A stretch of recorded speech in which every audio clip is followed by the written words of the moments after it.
अच्छा बच्चों, एक अनहोनी सी हो गई थी कि 18th मिनट की रिकॉर्डिंग पे जो है वो ये रुक गया था और मुझे पता नहीं चला। तो अब मैं दोबारा से रिपीट करता हूँ कि जो पॉकेट वीटो है यहाँ पे आई थिंक एंड हुआ। तो पॉकेट वीटो जो है, पॉकेट वीटो का मतलब ये है कि एक प्रेसिडेंट जो है उस वो किसी भी बिल पे पॉकेट वीटो तब करेगा जब वो जो है वो एडजर्न हो जाती है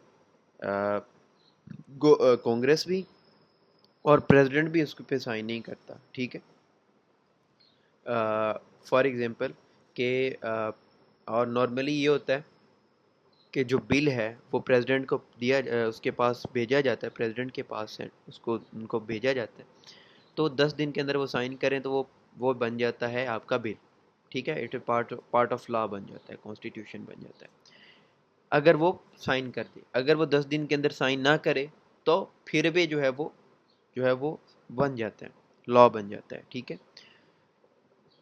वीटो कर दे तो वो फिर वापस भेज देता है, उसको चेक करके फिर 2/3 के साथ अगर वो करें तो फिर वो लॉ बन जाता है विदाउट सेंट ऑफ प्रेसिडेंट।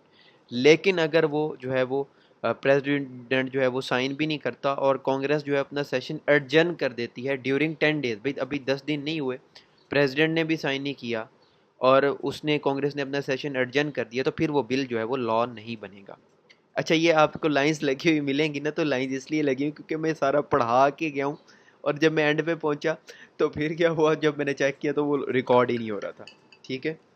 तो अच्छा जी, तो प्रेसिडेंट जो है वही है, इसकी पावर्स हैं। अब मेरी सारी एनर्जी ही डाउन हो गई है क्योंकि मैं रिकॉर्ड करके सारा जो है वो एंड पे पहुंचा हूं तो वो रिकॉर्ड ही नहीं हो रहा। देखें कितना ज़्यादा जो था वो है, कितने ज़्यादा पेजेस हैं। खैर, जो इम्पोर्टेंट चीज़ें हैं वो मैं बता देता हूँ। द कांग्रेस कांग्रेस जो है वो लॉ मेकिंग जो है वो बॉडी है यूएस की। जिस तरह पाकिस्तान में पार्लियामेंट है, इसी तरह से यूएस में कांग्रेस है। इसके दो हाउसेज हैं। एक अपर हाउस जो है वो सेनेट कहलाता है और जो लोअर हाउस है उसको हाउस ऑफ रिप्रेजेंटेटिव कहते हैं। अपर हाउस में 100 मेंबर्स होते हैं और लोअर हाउस में 435 मेंबर्स होते हैं। इसकी टर्म जो है वो 6 साल है। ठीक है। 1/3 जो है वो हर 2 साल बाद इलेक्ट होते हैं। फॉर एग्जांपल 3 ग्रुप्स में डिवाइड कर दिया गया 100 मेंबर्स को। एक मेंबर जो है वो अगर बनता है तो वो उसके 6 साल बाद इलेक्शन होगा। तो जो यहाँ वाले दूसरे ग्रुप के हैं, मतलब होंगे सारे ही 6-6 साल के लिए, लेकिन बारी बारी हर 2 साल बाद इलेक्शन होंगे। तो एक ग्रुप जो है वो रिटायर हो जाएगा और दूसरे जो है वो उस मतलब नए लोग उसकी जगह से आ जाएंगे। ठीक है। तो ये सर्कल साइकिल चलती रहती है। तो ये जो होते हैं वो 2 साल के लिए होते हैं सारे ही overall. Minimum age citizenship, minimum age जो है सेनेटर बनने के लिए 30 ईयर्स है और इसके लिए 25 ईयर्स है। सिटीजनशिप जो है वो ये है कि 9 साल जो है 9 साल से सिटीज़न हो यूएस का, और ये 7 साल से सिटीज़न हो यूएस का। हाउस ऑफ रिप्रेजेंटेटिव का मेंबर बनने के लिए किसी भी शख्स के लिए ज़रूरी है। ये है इक्वल रिप्रेजेंटेशन के 50 स्टेट्स हैं, तो 100 जो सेनेटर्स हैं, मतलब 2 senators from each state. Speaker of the house, speaker of the house का मतलब ये है कि सॉरी, पॉपुलेशन बेस्ड रिप्रेजेंटेशन इसमें पाई जाती है। प्रिजाइडिंग ऑफिसर जो है वो वाइस प्रेसिडेंट है इसमें। इसमें जो है वो स्पीकर ऑफ द हाउस है। ये वाइस प्रेसिडेंट जो होता है वो प्रिजाइड करता है सेनेट को और ये स्पीकर करता है। खैर, आगे चलते हैं। अ, आगे इम्पोर्टेंट चीज़ें करवाता हूँ अब आप लोगों को ना। Exclusive powers of the house: ordinate revenue bills, also senate में अमेंड देम। कि जो हाउसेज हैं वो इस तरह से हैं कि बिल्स को जो है वो पेश कर सकते हैं। ठीक है। कोई भी किसी भी तरह का बिल हो, आगे मैंने बताया है शायद, हाँ यहाँ पे आगे है लेजिस्लेशन प्रोसीजर बताया मैंने, आगे आगे जाके आपको बताता हूँ। ठीक है। chooses the president if no candidate wins the an election college majority voting by state delegation। ठीक है। तो जो हाउस है वो एक प्रेसिडेंट को जो है वो चूज़ कर सकता है। इस तरह से चूज़ नहीं कर सकता कि ऐसे ही चूज़ कर लेना, मेजोरिटी जो है वो ही चूज़ करेंगे ना, तो जिस पार्टी की मेजोरिटी होगी। खैर, इसको आप स्किप करें, इसको भी स्किप करें, ये देख लीजिएगा। सेनेट पे आते हैं। सेनेट अपर हाउस है, इसकी कंपोजिशन वही 6 ईयर्स है। ठीक है। 17th अमेंडमेंट जो है वो जो है उसके बाद जो है वो शिफ्ट हो गया था। स्टेट सेनेट इलेक्शन जो है फ्रॉम स्टेट लेजिस्लेचर डायरेक्ट पहले था कि स्टेट लेजिस्लेचर्स जो है उससे आता था, लेकिन अब पॉपुलर इलेक्शन है, जैसे पॉपुलर सोवरेनिटी मैंने बताया आपको। एक्सक्लूसिव एंड स्पेशल पावर्स जो हैं वो जो हैं वो इसके पास हैं, सेनेट के पास हैं। जैसे अप्रूव ट्रीटीज़, मतलब जैसे ईरान और यूएस की जो मसला चल रहा है, तो सेनेट जो है उसको अप्रूव कर सकता है, अपॉइंटमेंट्स इन लोगों की कर सकता है, इम्पीचमेंट कर सकता है। वाइस प्रेसिडेंट जो है chooses the vice president if no candidate win the electoral college majority, ठीक है, वो चूज़ कर सकते हैं इसके मेंबर्स। इम्पोर्टेंट सेनेट प्रोसीजर, इसको स्किप करें, हमसे सवाल में ये नहीं पूछा जाएगा। वाई सेनेट इज़ पावर, इसको सिर्फ पढ़ेंगे आपको समझ आ जाएगी, क्योंकि अब मैं पहले भी मैंने 1.5 घंटा लगाया, तो इसलिए मुझे थोड़ी अब जल्दी है, तो इसलिए मैं आप लोगों पे छोड़ रहा हूँ। नोट्स देमसेल्फ, जो नोट्स हैं ये बजाते खुद ही इतने ज़्यादा अच्छे बने हुए हैं कि आप लोगों को लेक्चर सुनने की ज़रूरत नहीं थी, बट कुछ बच्चे ऐसे होते हैं जिनको समझाना पड़ता है चीज़ें, तो उनके लिए ये लेक्चर जो है वो मैं रिकॉर्ड की है। खैर, लेजिस्लेशन किस तरह से जो है वो होती है, एक बिल किस तरह से जो है वो लॉ बनता है, वो यहाँ पे जो है वो बताया गया है कि टाइप्स ऑफ लेजिस्लेटिव मेयर्स हैं। सबसे पहले बिल्स की काइंड है पब्लिक बिल, जो कि हर पब्लिक के तमाम लोगों के लिए जनरली हो, ठीक है, सब के लिए बराबर हो। प्राइवेट बिल जो है उसमें ये है कि कोई किसी खास एंटिटी के लिए पास किया गया हो। ज्वाइंट रेजोल्यूशन जो है वो ऐसी रेजोल्यूशन होती है जो कि दोनों हाउसेज पास करते हैं, दोनों हाउसेज की तरफ से पास किया गया कोई भी ऐसा बिल जो कि लॉ बन जाए, जिसके पास इन्फोर्सिबिलिटी हो। इन्फोर्सिबिलिटी का मतलब ये है, जैसे कॉन्स्टिट्यूशनल अमेंडमेंट है, it is a joint resolution because it has been passed with the assent of both houses upper and lower, and it is an amendment, it become a law and it has power of law, तो ये joint resolution होगा। Concurrent resolution और simple resolution पहले देख लेते हैं। कोई एक बिल पास, एक हाउस पास करता है, for example house of representative ने जो है वो इसको पास किया है, तो ये सिंपल रेजोल्यूशन है। कंकरेंट रेजोल्यूशन वो होती है जो कि दोनों हाउसेज पास करते हैं, और सिंपल और कंकरेंट रेजोल्यूशन ज्वाइंट रेजोल्यूशन से इस तरह मुख्तलिफ है कि ये जो है ये लॉ, इसके पास इन्फोर्सिबिलिटी ऑफ लॉ है, पावर है।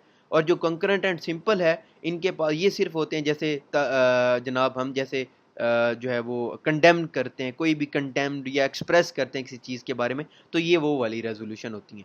स्टेप बाय स्टेप कोई भी अगर हमने बिल पास करना है, तो सबसे पहले उसको इंट्रोड्यूस कराएंगे, फिर स्टैंडिंग कमेटी जो है वो वही जो मैंने पहले बताई थी स्टैंडिंग कमेटी, उसको जो है उसकी तरफ रेफ़र किया जाएगा, वो देखेगी, फिर हियरिंग करेगी, फिर मार्कअप करेगी, उसमें कोई कीड़े हैं तो वो निकालेगी, निकालने के बाद फिर फ्लोर पे आएगा बिल, फ्लोर पास करेगा तो फिर सेकंड चैम्बर में जाएगा, सेनेट में जाएगा, सेनेट में से अगर कोई मसला होता है तो फिर जो है वो कॉन्फ्रेंस होगी, दोनों जो है वो हाउसेस की कॉन्फ्रेंस में होगा, नहीं तो फिर प्रेसिडेंट के पास चला जाएगा, वो वीटो ओवरराइड भी कर सकता है, लेकिन वो निकल जाता है, ठीक है। इसको क्रॉस किया है। प्रेसिडेंशियल इलेक्शन, अगर या तो वो साइन कर देता है बिल को, या वो वीटो कर देता है, रिटर्न कर देता है, वापस भी चेक करके भेजो, या वो साइन करेगा तो लॉ बन जाएगा, वापस भेजेगा तो उसकी ऑब्जेक्शन जो है वो कांग्रेस क्लियर करेगी, ठीक है। और टेक नो एक्शन, अगर कोई एक्शन नहीं लेता तो वो ऑटोमेटिकली लॉ बन जाएगा। और अगर जो है वो पॉकेट वीटो मीन्स अगर कांग्रेस एडजर्न कर देती है, और वही जो मैंने पीछे आपको बताया पॉकेट वीटो, ठीक है। Why most bill fail committee, committee जो है वो ही उसको जो है वापस कर देती है, बाय कैमरल एग्रीमेंट हो जाता है, 2/3 मेजोरिटी नहीं होती, ठीक है। और फिलबस्टर जो है वो ब्लॉक कर देता है। इसको कमेटी सिस्टम को क्रॉस कर देना है। सुप्रीम कोर्ट है तो सुप्रीम कोर्ट का जो है वो आप पढ़ लेंगे, ईजीएस्ट है। सुप्रीम कोर्ट क्या है, उसका फंक्शन क्या है, अपॉइंटमेंट किस तरह से होती है, रिमूवल किस तरह से होता है, प्रेसिडेंट जो है वो अपॉइंट करता है, उसको नॉमिनेट करता है, ठीक है। फिर उसके बाद जो है वो आपका आ जाता है जुरिस्डिक्शन मींस के सुप्रीम कोर्ट की जुरिस्डिक्शन क्या है, उसका अहाता क्या है, वो किस इलाके में काम कर सकती है। For example supreme court of Pakistan की जो जुरिस्डिक्शन है वो ऑल ओवर द पाकिस्तान है, ठीक है। पंजाब लोअर हाई कोर्ट की जो जुरिस्डिक्शन है वो सिर्फ जो है वो आपका यहाँ तक है, आपके सूबे तक है, ठीक है। तो जो जुरिस्डिक्शन है सुप्रीम कोर्ट की वो all across the United states of America है। जुडिशियल रिव्यू जो है उसमें ये बात की गई है, इसको आप पढ़ेंगे तो समझ आ जाएगी, मैं कॉन्सेप्ट दे रहा हूँ कि जुडिशियल रिव्यू जो है उसका मतलब ये है कि अगर कोई लॉ जो है वो बना दिया गया है किसकी तरफ से, पार्लियामेंट की तरफ से, अगर कोई लॉ पास हुआ है और वो लॉ जो है वो अनकॉन्स्टिट्यूशनल है, तो जुडिशरी जो है उसको जो है वो उसको जो है वो करेगी, रिव्यू करेगी उस लॉ को, और उसको अनकॉन्स्टिट्यूशनल डिक्लेयर कर सकती है जुडिशरी। आगे हम separation of powers and system of checks and balances में ये चीज़ मैं आपको बताऊंगा कि किस तरह से। ठीक है, आगे चलते हैं जनाब। मेथड ऑफ इंटरप्रेट, इसको स्किप करें। इसमें यही है कि जो किस तरह से जो जुडिशरी जो है वो एक्शन लेती है। लैंडमार्क केसेस हैं, मार्बरी वर्सेस मेडिसन केस है, बड़े मशहूर केस हैं ये, इनको हम आपने इसको स्टडी करेंगे। ठीक है, मैं अपने बच्चों को करवाऊंगा। Checks on judiciary, system of checks and balances में हम इसको पढ़ेंगे, जो आगे अगला जो पार्ट है।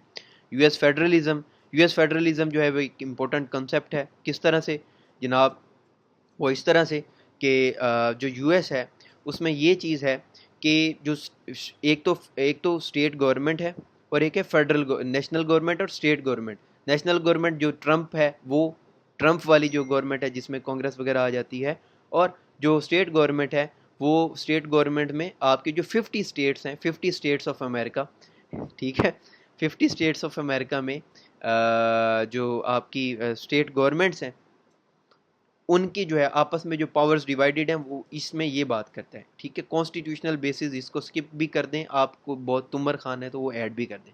डिवीजन ऑफ पावर पाई जाती हैं जनाब स्टेट गवर्नमेंट में और नेशनल गवर्नमेंट में। फेडरल पावर जो है वो नेशनल गवर्नमेंट के पास हैं। नेशनल गवर्नमेंट वार, फॉरेन अफेयर, करेंसी, इमिग्रेशन है, ये सारे काम करती है और कर सकती है। कंकरेंट पावर जो है ये दोनों के पास है। टैक्सेशन नेशनल गवर्नमेंट के पास भी है, स्टेट गवर्नमेंट के। अब ये बात याद रखें कि यूनाइटेड स्टेट्स की जो है 50 स्टेट्स हैं, 50 स्टेट्स में जो 50 हर स्टेट की अलग गवर्नमेंट है, अलग। जैसे पंजाब में मरियम नवाज की गवर्नमेंट, इसी तरह से उधर भी यही हिसाब है। ठीक है, तो ये सिर्फ नेशनल गवर्नमेंट के पास पावर है, ये दोनों के पास पावर है, और ये एजुकेशनल लोकल गवर्नमेंट ये जो है वो सिर्फ जो है वो स्टेट के पास पावर है। स्टेट जो 50 स्टेट्स हैं उनके पास। मोड्स ऑफ एवोल्यूशन है, इसको स्किप भी कर सकते हैं, अगर करना है तो कर भी लें, कि किस तरह से जो है वो स्टेट सिस्टम जो है वो इवॉल्व हुआ। ठीक है, दैट्स इट। ये इजी है। एडवांटेजेस डिसएडवांटेजेस बहुत ज़्यादा इजी हैं, इसको आप कर लें कि किस कैसे क्या एडवांटेजेस हैं। Local diversity and policy experimentation can create unequal right service, what ever, ये ईजीएस्ट हैं, आप लोग कर लेंगे। ठीक है, नेक्स्ट पार्ट जो है वो डिटेल से समझाया है, वो भी जो है वो मैंने आपको जो है वो अपलोड करूँ लेक्चर, वो आपको मिल जाएगा। तो US constitution is so much easy.